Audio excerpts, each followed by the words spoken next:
हाय मेरे प्यारे बच्चों, कैसे हो। मैं सुधा एस बघेल आप लोग का हार्दिक स्वागत करती हूँ। आज कक्षा 7 में हम लोग प्रकरण 3 आंकड़ों का प्रबंधन के बारे में जानकारी प्राप्त करेंगे। आंकड़ों का प्रबंधन का मतलब होता है कि जब किसी संख्या मतलब आंकड़ों के द्वारा कोई जानकारी हमको प्राप्त होती है तो उसे क्या बोलते हैं, आंकड़ों का प्रबंधन कहते हैं। एक उदाहरण लेते हैं हम, उससे हमको बेटर समझ में आएगा।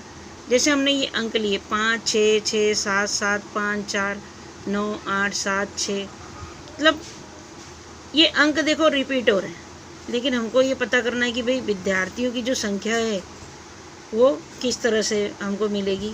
तो यहाँ पर हमने अंक लिए, इसमें क्या है, सबसे छोटा अंक कौन सा हमारा 4 है और सबसे बड़ा कौन सा है 9। मतलब हम अंक लिखेंगे 4 5 6 7 8 9, भले इसमें आए या नहीं है, लेकिन हमको ये देखना है कि सबसे छोटा अंक कौन सा है 4 है, सबसे बड़ा 9 है, तो यहाँ पर 9। अब इसका मिलान चिन्ह लिखेंगे और विद्यार्थियों की संख्या, कितने विद्यार्थी हैं हमको इसमें चेक करने का है। तो 4 हम इसमें देखेंगे, 4 कितनी बार आया है, एक बार, तो एक हमने डंडा बना दिया। फिर 5 एक बार, फिर दोबारा देखेंगे 2 बार आया, यहाँ पे 2 डंडे बना दिए। फिर 6 देखेंगे, एक बार 2 बार 3 बार, तो 1 2 3। 7 देखेंगे 1 2 3 बार। 8 देखेंगे, 8 आया है आपका एक बार। 9 देखेंगे, 9 आया है आपका एक बार। और तो इसको गिनकर हम संख्या लिखेंगे 1 1 2 3 3 1 9, और इन सबको जोड़ेंगे तो कितना हो गया 11। ये आपका कितना है 11। तो विद्यार्थियों की कुल संख्या कितनी है इसमें 11। इसमें कैसा होता है कि 1 का मतलब होता है 1, 2 ऐसे करा तो ये 2, 3 ऐसे करा तो 3, 4 करा तो 4। लेकिन जब 5 आता है ना आपका, तो 5 में कैसा करते हैं हम 1 2 3 4, 1 2 3 4 और 5 आता है तो हम उसको इस ढंग से काट देते हैं। क्या करते हैं 1 2 3 4 लिखेंगे, फिर उसको इस ढंग से ऐसा कर देते हैं। फिर 6 आता है तो 6 7 इस ढंग से इसका कर देंगे। अब एक दूसरा उदाहरण लेते हैं कि 2 4 6 2 7 3 9 में से परिसर इसका ढूंढेंगे। परिसर का इसमें कैसा होता है कि सबसे बड़ी संख्या जो होती है सवाल में, उसमें से सबसे छोटी संख्या को आप घटा दो तो इसका परिसर आपको मिल जाता है। तो परिसर का सूत्र है सबसे बड़ी संख्या माइनस सबसे छोटी संख्या।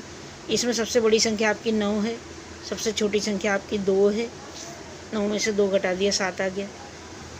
फिर एक उदाहरण लेते हैं 4 2 3, इसका माध्य मतलब औसत निकालते हैं।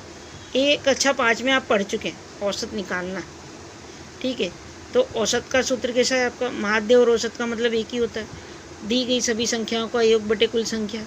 हमारे पास यहाँ पर 4 2 3 दिया है, तो हम इसको क्या करेंगे जोड़ में लिख देंगे। 4 धन 2 धन 3 बटे 3 बराबर 4 2 6 3 9 हुआ बटे 3, आप काट देंगे 3 एकम 3 3 9, आपका माध्य कितना आ गया 3। उसके बाद हम एक और उदाहरण देख रहे हैं 2 4 6 3 8 7 9, आरोही या अवरोही क्रम में इसको रखेंगे। हम यहाँ पर क्या निकाल रहे हैं बहुलक। बहुलक जब भी हमको निकालना है तो हमको आरोही या अवरोही क्रम में इसको रख देने का है। तो हमने इसको क्या करा, आरोही क्रम में रख दिया 2 3 4 6 7 8। अब यहाँ पर देखें कि मध्य में कौन सा आता है, दोनों के बीच में मध्यस्थ जो होता है वो कौन सा आता है, तो 1 2 3 7 अंक यहाँ पर, तो बीच में आपका क्या आ रहा है 6 आ रहा है। तो इसका मध्यस्थ माध्यक क्या हो गया 6 हो गया।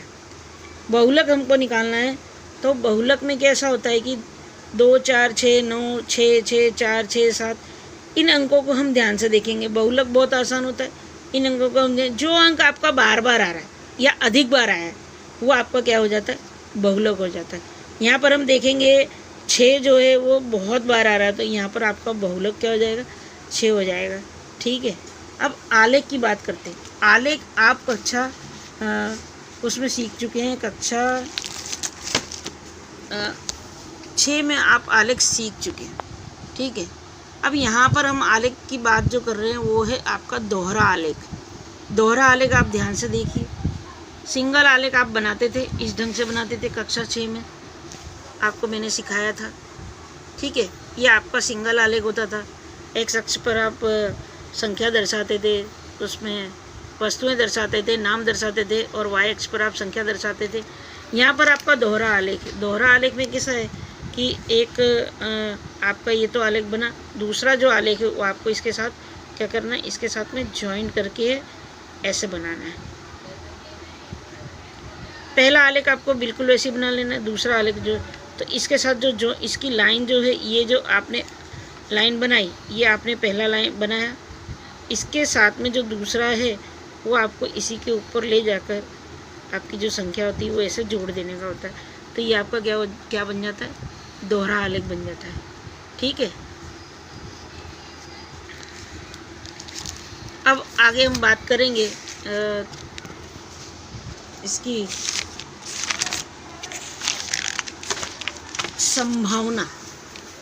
संभावना क्या होती है, प्रायिकता। एक सिक्का हम उछालते हैं, सिक्का उछालने पर या तो कांटा आता है या तो क्या होता है, भागा आता है। मतलब सिक्का, कोई भी सिक्का हमने उछाला तो उसको उछालने के बाद या तो दो ही बात होगी, यानी दो संभावनाएं होंगी, या तो कांटा आएगा या तो भागा आएगा। ठीक है, अब उसका फॉर्मूला हम निकालने का, संभावना निकालने की फॉर्मूला जो होता है, आने की संभावना बटे कुल संभावना। एक सिक्का हमने उछाला, या तो हेड आएगा या तो टेल आएगा, बराबर। अब आने की संभावना या तो हेड आएगा या टेल आएगा, मतलब एक हुई तो एक हो गया, और कुल कितनी हुई, हेड और टेल दोनों मिलाकर 2 हुई, तो कितनी संभावना हो गई, 1/2। ऐसे ही लूडो आप खेलते हो, लूडो में आपके उसमें सिक्के में ऐसा लिखा होता है, पासे में आपके लिखा होता है 1 2 3 4 5 6, तो 6 भाग होते हैं उसके। तो इन 6 में से कोई एक ही अंक आ सकता है, या तो 1 आवे या 4 आवे या 6 आवे। तो कितनी संभावना हुई, आने की संभावना 1, लेकिन कितने भाग हैं उसके, 1 2 3 4 5 6, इनमें से 6 में से कुछ भी आ सकता है। तो 6 यानी कि 1/6 इसकी संभावना होगी। लेकिन यही सवाल अगर आपको ऐसा पूछा जाए कि 4 से छोटा, अगर हमने पासा फेंका तो 4 से छोटा आने की संभावना कितनी, तो ये हमारा है कि 1 2 4 से छोटा, तो 4 से छोटे क्या है आपके, 1 2 3। तो यहाँ पर 4 से छोटे कितनी संभावना, आने की संभावना हुई 3, और ऑलरेडी कितने आ सकते थे, 6 आएंगे। तो 3 एकम 3 दूनी 6, यानी 1/2 संभावना हुई। तो इसी के साथ हमारा ये चैप्टर यहाँ पर पूरा होता है। आई होप आप लोगों को ये चैप्टर समझ में आया होगा। और अगर किसी का पिछला चैप्टर छूट गया हो, चैप्टर 1 चैप्टर 2 3 जो भी आपके मैथ के चैप्टर छूट जाए, मैंने यूट्यूब पे रख रखा है। यूट्यूब पर आप जाएं, सुधा एस बघेल नाम डालकर सर्च करें, आपको वहाँ पर मैथ्स के सारे चैप्टर मिल जाएंगे, और उसको देखें समझें। और अगर आपको अच्छा लगता है तो आप उसे लाइक करें, सब्सक्राइब करें और बेल आइकन दें। Thank you so much, I love you बच्चा party, bye bye, thank you so much.